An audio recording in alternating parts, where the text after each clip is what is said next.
মনে হচ্ছে আমাদের যে আওয়াজ এখনই আখিরি মোনাজাত করার দরকার। আমরা হলাম মুসলমান, কথা বলেন ঠিক কিনা? মুসলমানের আওয়াজ যেভাবে দিন দিন স্লো হয়ে যাচ্ছে, বিজাতিরা, খ্রিস্টান, বৌদ্ধ, নাসারা তারা আজকে গলা উঁচু করে কথা বলে মুসলমানদের টুটি কষে ধরে আজকে মুসলমানদেরকে বিভ্রান্ত করতেছে, কথা বলেন ঠিক কিনা? আর আমার বন্ধুরা, আমার আজকে না বললেই নয়, এত সুন্দর একটি পরিবেশ আমাদেরকে উপহার দিলেন। এই প্রোগ্রামটি যদি ইসলামিক প্রোগ্রাম না হয়ে কোন রাজনৈতিক মঞ্চ এবং কোন গানের প্যান্ডেল হতো, আমার মনে হয় না তখন এরকম 10টা প্যান্ডেল করা লাগতো, কথা বলেন ঠিক কিনা? ইন্নাল হামদুলিল্লাহিল আকরামিল্লাযী খালাকাল ইনসান وكرم وعلمه من البيان ما لم يعلم فسبحان الذي لا يحصى امتلاله باللسان ولا بالقلم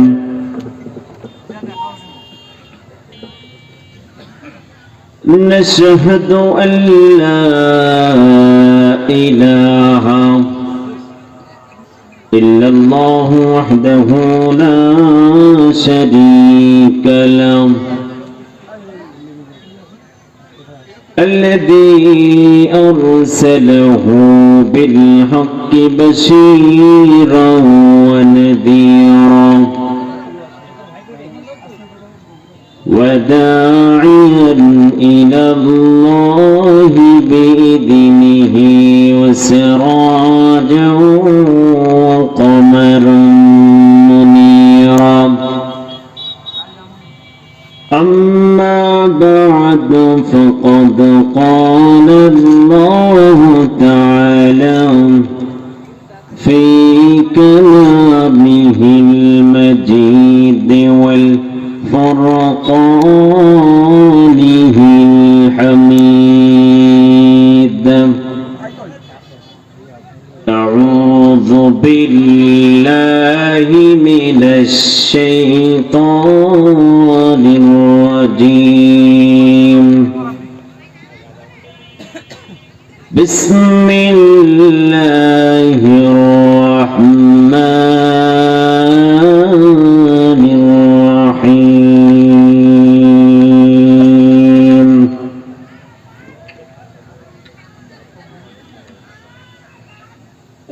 الحمد لله رب العالمين الرحمن الرحيم مالك يوم الدين إياك نعبد وإياك نستعين اهدنا الصراط المستقيم صراط الذين أنعمت عليهم غير المغضوب عليهم ولا الضالين آمين. وقال تعالى في القرآن الحكيم وأنفقوا في سبيل الله ولا تلقوا بأيديكم إلى التهلكة وأحسنوا إن الله يحب المحسنين صدق الله العظيم قال رسول الله صلى الله عليه وسلم من بنى لله مسجدا بنى الله له بيتا في الجنة أو كما قال عليه الصلاة والسلام إن الله وملائكته يصلون على النبي يا أيها الذين آمنوا صلوا عليه وسلموا تسليما আমরা সকলে দরুদ ইব্রাহিম পড়ি আল্লাহুম্মা সাল্লি আলা মুহাম্মাদিন ওয়া আলা আলি মুহাম্মাদ কামা সাল্লাইতা আলা ইব্রাহিম ওয়া আলা আলি ইব্রাহিম ইন্নাকা হামিদুম মাজিদ তো খোদা দাও আমায় উমর দারাজ দিন দাও খোদা দাও আমায় উমর দারাজ দিন দাও আলীর মতো বীর সেনানী আলীর মতো বীর সেনানী জগতে নিখিল দাও খোদা দাও আমায় উমর দারাজ দিল। ভাইরা আমার, বন্ধুরা আমার,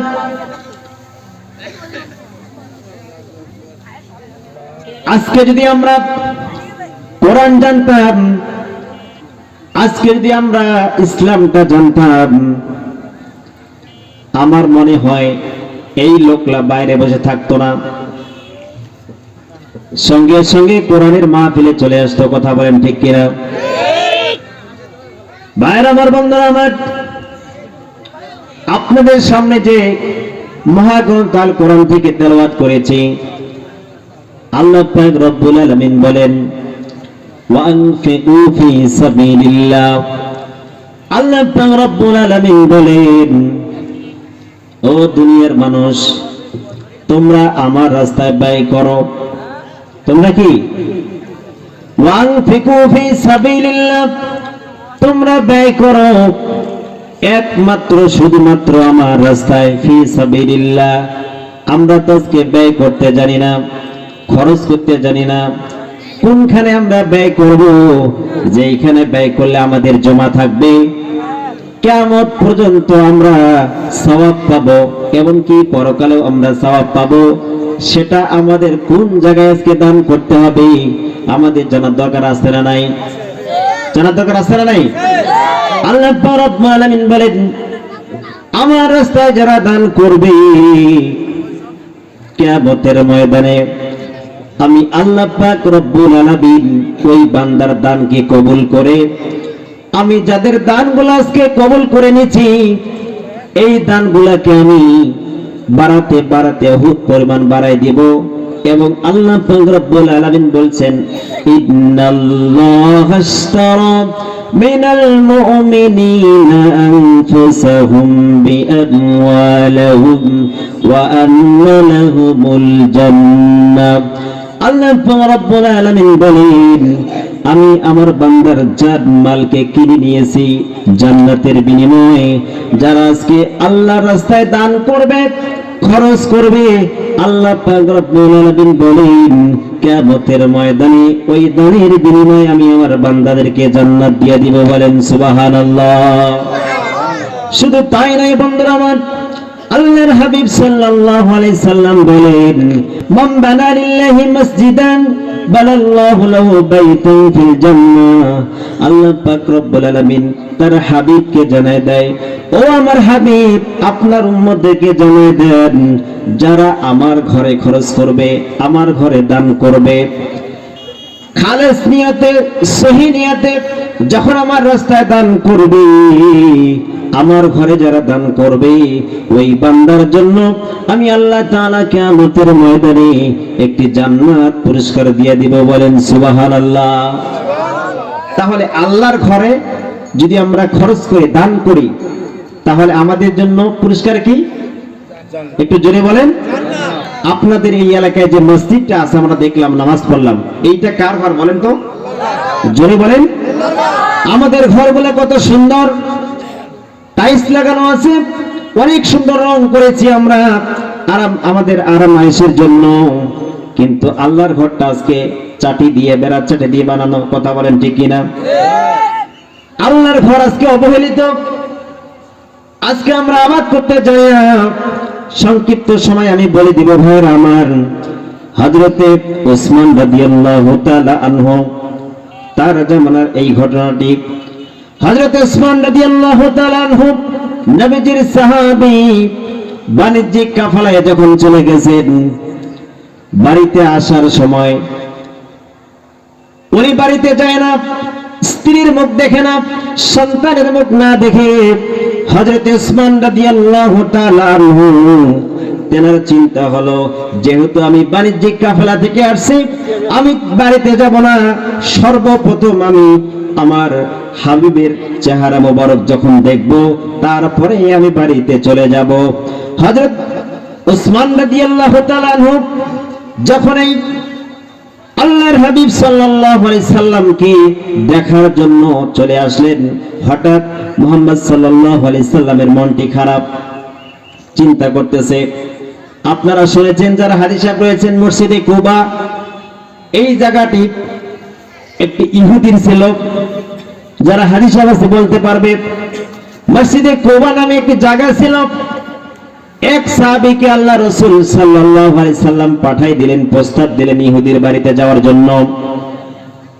যখন ইহুদির বাড়িতে গেল, ইহুদিকে প্রশ্ন করলেন, ভাই আপনার এই জায়গাটা আল্লাহর হাবিব সাল্লাল্লাহু আলাইহি সাল্লাম চয়েস করেছেন, পছন্দ করেছেন, আপনি যদি বিক্রি করতে চান তাহলে আমরা আপনার এই জায়গাটার মূল্য দিতে পারি। এই ইহুদি যখন সাহাবীর কথা মান্য করে ওনাকে পাঠাই দিলেন, পাঠাই দেওয়ার পরে সঙ্গে সঙ্গে আমার বন্ধুরা, আমার মুহাম্মদ সাল্লাল্লাহু আলাইহি সাল্লাম নিজেই ওই ইহুদির বাড়িতে চলে গেলেন। নিজেই যখন ওই জায়গাটার জন্য প্রস্তাব নিয়ে গেলেন এবং জিজ্ঞাসা করলেন, ইহুদি ভাই আপনার এই জায়গাটা আমার খুব পছন্দ, আমার অনেক পছন্দ, আপনি যদি এটা বিক্রি করতে চান তাহলে আমি এটা আপনার এই জমির বিনিময়ে আপনাকে টাকা দেব। ইহুদি অনেক বড় প্ল্যান, বলতেছে আপনাকে আমি জায়গা দিব না। ভাইয়ার আমার, বন্ধুরা আমার, আল্লাহর হাবিব সাল্লাল্লাহু আলাইহি সাল্লামকে যখন সে প্রস্তাবকে ডিনাই করে ওনাকে যখন পাঠাই দিলেন, তেনার মনটা খারাপ। হযরতে ওসমান রাদিয়াল্লাহু তাআলা আনহু বাণিজ্যিক কাফেলা থেকে যখন মুহাম্মদ সাল্লাল্লাহু আলাইহি সাল্লামের দরবারে যখন হাজির হলেন, দেখতেছে তেনার মনটা একটু খারাপ। ভাইরা আমার, বন্ধুরা আমার, ওসমান রাদিয়াল্লাহু তাআলা আনহু বললেন, ইয়া রাসূলুল্লাহ, ইয়া হাবিবাল্লাহ, আপনার মনটা খারাপ কেন, আমি কি একটু জানতে পারি? হযরতে ওসমান রাদিয়াল্লাহু তাআলা আনহু প্রশ্ন করার সঙ্গে সঙ্গে বলতেছে, ওসমান এই সমস্যার সমাধান তুমি দিতে পারবে না। বলতেছে, আপনি একটু অবশ্যই আমাকে বলে দেখেন। সঙ্গে সঙ্গে ওসমান রাদিয়াল্লাহু তাআলা আনহু যখন এই প্রশ্ন করলেন, আল্লাহর হাবিব সাল্লাল্লাহু আলাইহি সাল্লাম বললেন, ও ওসমান তুমি শোনো, মসজিদে কুবা যে আমি একটি মসজিদ তৈরি করতে চাই, এই জায়গাটা আমার খুবই পছন্দ, কিন্তু ওই ইহুদি জায়গাটা দিতে চায় না। শেষ পর্যন্ত হযরত ওসমান রাদিয়াল্লাহু তাআলা আনহু আল্লাহর হাবিব সাল্লাল্লাহু আলাইহি সাল্লামকে বললেন, ইয়া রাসূলুল্লাহ, আমাকে একটু সময় দেন, আমি শেষবারের মতো একটু চেষ্টা করে দেখি। ওসমান রাদিয়াল্লাহু তাআলা আনহু ইহুদির বাড়িতে গেলেন, যাবার পরে প্রস্তাব দিলেন। প্রস্তাব দেওয়ার সঙ্গে সঙ্গে ইহুদি চিন্তা করলো, এটাই হলো আমার জন্য প্লাস পয়েন্ট। ওসমান বললেন, ইহুদি, কিসের বিনিময়ে? তুমি আমার কাছে যা চাবা আমি তাই দিব, কিন্তু এই জায়গাটা আমার রাসূলের যেহেতু পছন্দ, এই জায়গাটা তোমাকে ছাড়তে হবে। ইহুদি প্লাস পয়েন্ট পেয়ে গেল। সঙ্গে সঙ্গে ইহুদি বলল, ওসমান, তোমার যতগুলি সম্পদ রয়েছে সব সম্পদগুলি আমার নামে লিখে দিতে হবে, তাহলে আমি এই জায়গাটা দিয়ে দেব। সঙ্গে সঙ্গে বন্ধুরা আমার, ওসমান রাদিয়াল্লাহু তাআলা এই কথা বলার সঙ্গে সঙ্গে ইহুদিকে জবাব দিলেন, ও ইহুদি ভাই, সামান্য সম্পদের জন্য তুমি আজকে আমাকে এই কথা বললে? তুমি কি জানো তোমার বাড়িতে কে এসেছিল, যাকে সৃষ্টি না করলে আসমান সৃষ্টি হতো না, জমিন সৃষ্টি হতো না, কোন কায়নাত সৃষ্টি হতো না? তিনি তোমার বাড়িতে আসছেন রাহমাতুল লিল আলামিন, শেষ নবী, আখিরি জামানার পয়গম্বর জনাবে মুহাম্মদুর রাসূলুল্লাহ সাল্লাল্লাহু আলাইহি সাল্লাম। ভাইরা আমার, বন্ধুরা আমার, হযরত ওসমান রাদিয়াল্লাহু তাআলা আনহু বললেন যে তুমি আমার সম্পদ চেয়েছো, আমি সব কিছু আজকে তোমাকে দিয়ে দিব। তুমি যদি আজকে বলতে আমার কলিজাটা চাইতে, আমি আমার কলিজাটা পর্যন্ত তোমাকে আমি আজকে ছেড়ে দিতাম, তারপরেও আজকে তোমার এই জায়গাটা আমি আমার হাবিবের জন্য বরাদ্দ করে দিতাম। বলেন সুবহানাল্লাহ।